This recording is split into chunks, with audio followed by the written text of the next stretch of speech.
it downfield. It is caught. John Moran in the clutch. Oh my word. Oh my God. Deep to right field. Way up there and way out. Down the sideline, Jefferson. Another huge run. Jalen Red broke tackle, stayed on his feet.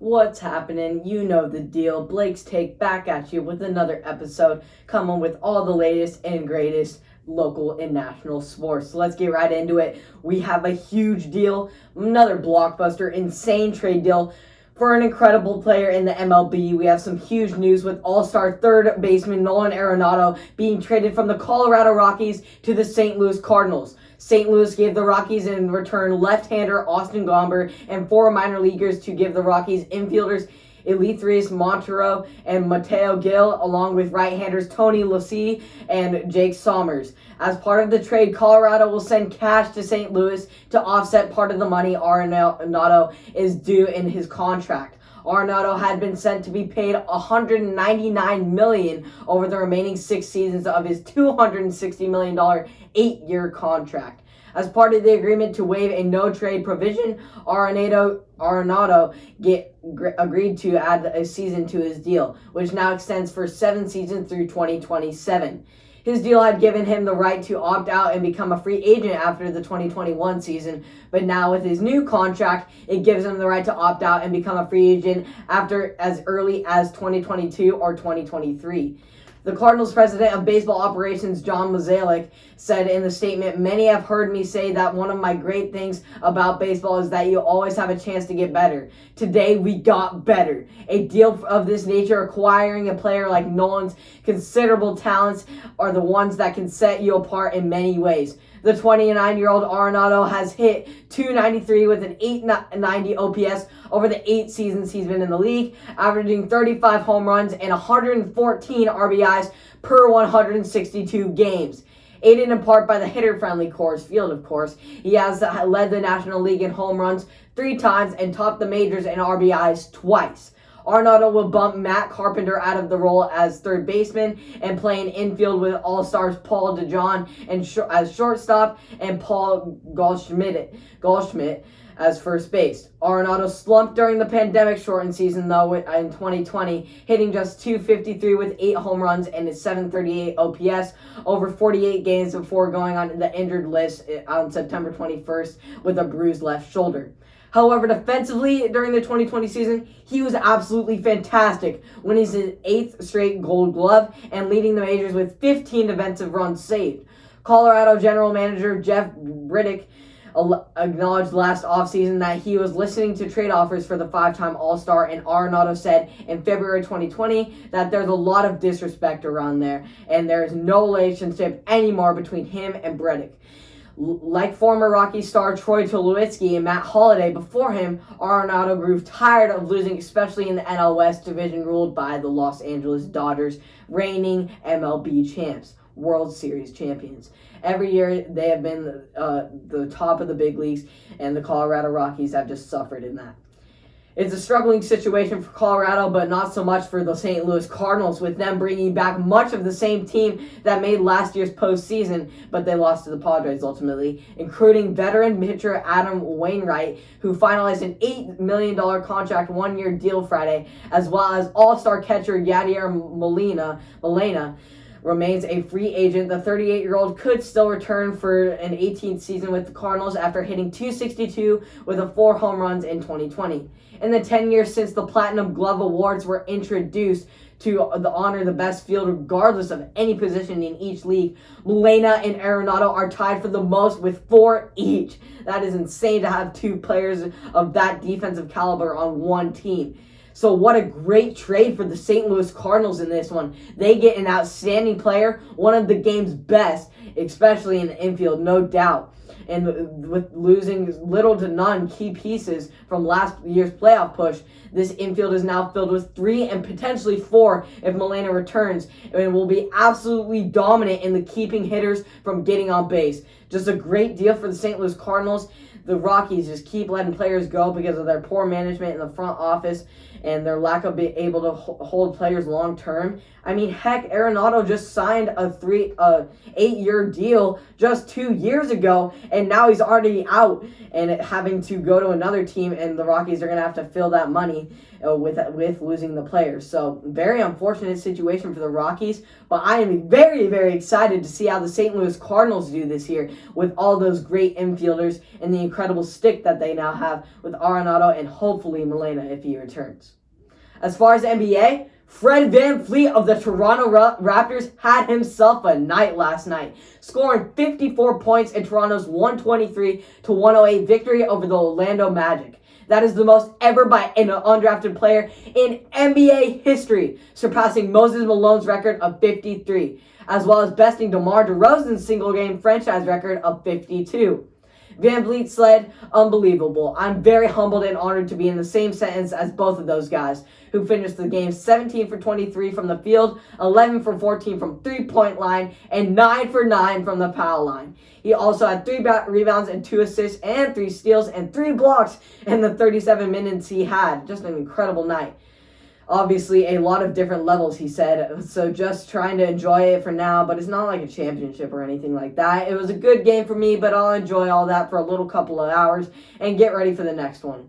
VanVleet had 17 points in the first quarter, 28 by halftime, and then reached 46 by the end of the third quarter. A pair of free throws and 3 layups in the fourth allowed him to surpass both Malone and DeRozan to go into the record books.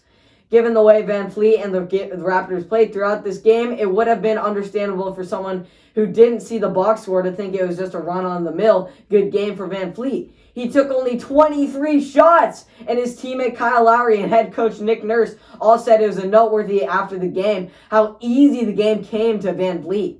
VanVleet said afterward that DeRozan, his former teammate, would text him every time he had a big game like this previously, and that DeRozan would tease him for not getting the record of 52 points. After the game, DeRozan posted a tweet congratulating VanVleet and also picking on Kyle Lowry for not doing it himself, saying the veteran was too old to do so.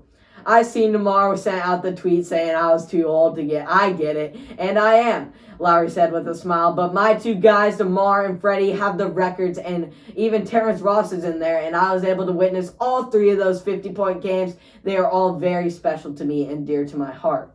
Tonight is a really special night because it came together from a kid who was undrafted, worked his way up to be an NBA player and an NBA starter, and possibly this year, even an all-star and all-defensive player. That's what makes it really special. Indeed, it was special, Kyle. Well put. And I love to see that all of these teammates and former teammates in DeMar DeRozan celebrating such a well-deserved and hard-earned accomplishment.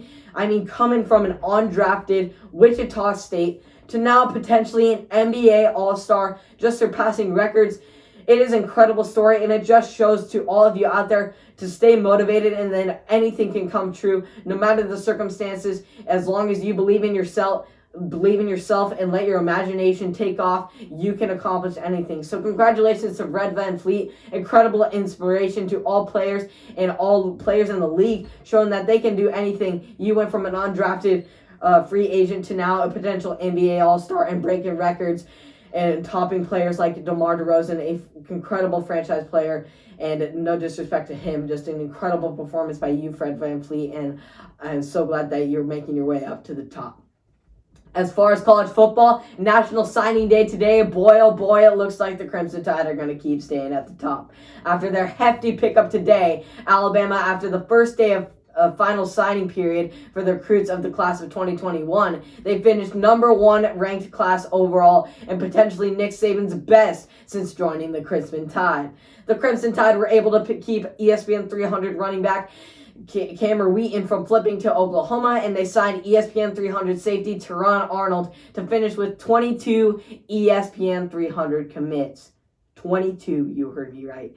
That includes 3 5-star recruits and 13 prospects ranked in the top 100.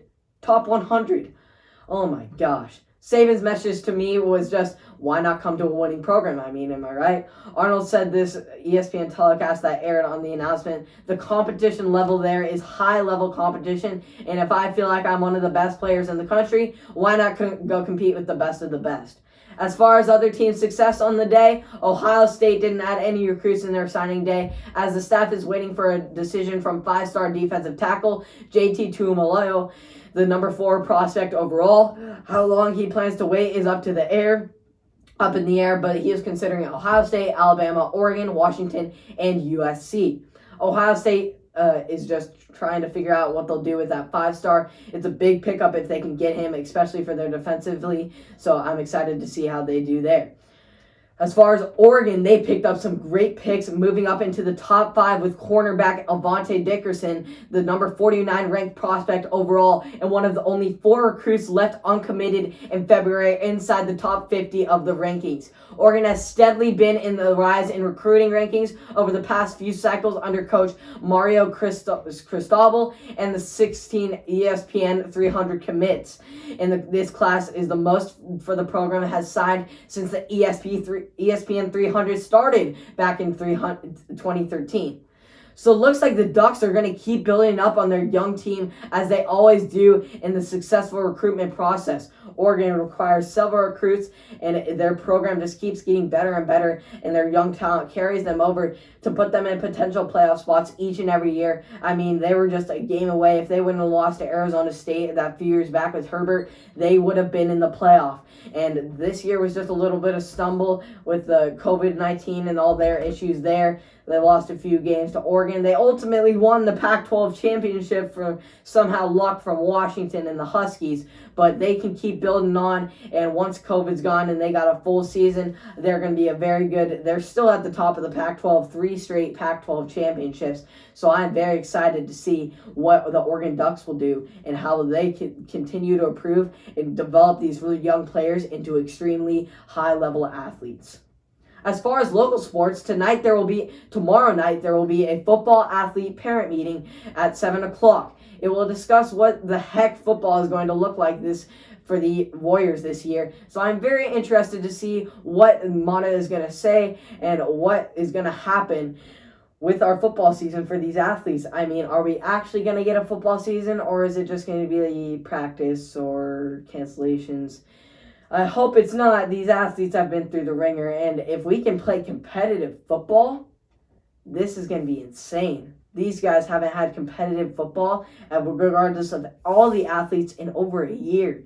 And that's going to be a little bit tough for all these athletes coming back after this huge layoff of no sports. These guys are normally in school, normally weight training at the high school with the weight training classes, and they're just getting better and better each day and going out there to practice each and every day. And with this big year-long break for athletes and high schoolers with online school and all of this, it's going to be a tough break to get right back into it for a lot of these athletes who haven't participated in a lot of athletic competition or physical acceleration in a while. So we'll see how they will be able to come back. I hope they come back strong, get into strong condition if they do have some legit competitive games. So we'll see how it turns out. So thank you for tuning in to another episode of Blake's Take. Appreciate all the support on Apple Podcasts, Spotify, and or YouTube. If you could subscribe to the channel, that would be great. Keep up to date on all the local and national sports that you would like to enjoy each and every day. Hope you have a good one, and I'll see you all tomorrow.